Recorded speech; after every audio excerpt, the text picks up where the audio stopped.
the White House is holding off on imposing new sanctions against Moscow unless there is further military aggression.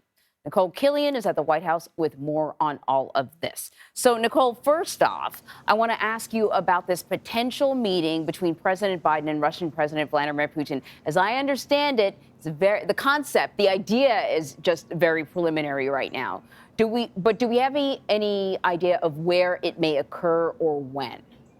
Not yet, Anne-Marie. In fact, an administration official tells me the timing and format of any type of potential meeting between President Biden and Putin still has to be worked out. This morning, the Kremlin said nothing concrete has been set up yet, but the White House expects this could potentially occur after Secretary of State Blinken meets with his Russian counterpart later this week in Europe, provided Russia does not invade Ukraine. So there's still a lot to be worked out, which is part of why the White House says that the president has only agreed to this in principle.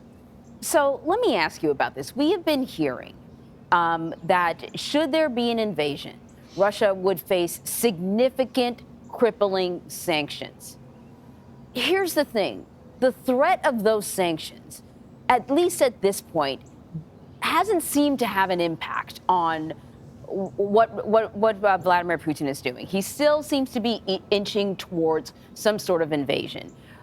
So my question to you is, how is the Biden administration defending this position, holding back on these sanctions? It seems that, crippling Russia before an invasion would be quite impactful. So how is the White House defending this? Are we hearing anything from Congress and lawmakers? Are they in agreement with the White House strategy? What can you tell us?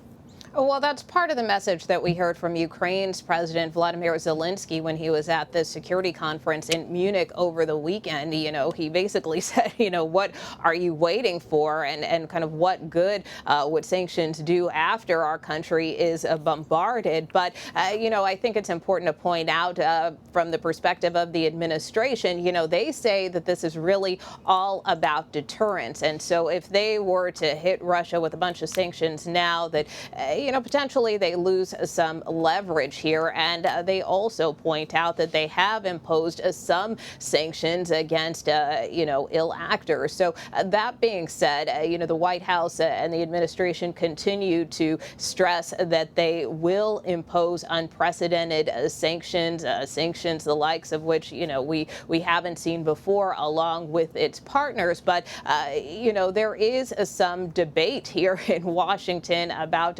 whether or not they should move ahead of any potential invasion, especially when we keep seeing these provocations in some parts of Ukraine and along the border that have been very troubling. And so from that standpoint, that is why many lawmakers on Capitol Hill, particularly Republicans, feel that there should be some type of pre-invasion sanctions that the president should strike now, because in essence, you can't stop Vladimir Putin from invading if you don't take some kind of action now. And that really, to a certain extent, was at the crux of the breakdown in discussions on Capitol Hill over a sanctions package. Right now, they're all on recess. But you'll recall right up to the break, there was a lot of back and forth, but to the point where there was this impasse in Congress because they simply could not agree on whether or not there should be a sanctions package, that hits ahead of any type of invasion, which again is kind of what Republicans favor. For instance, potentially sanctioning that Nord Stream 2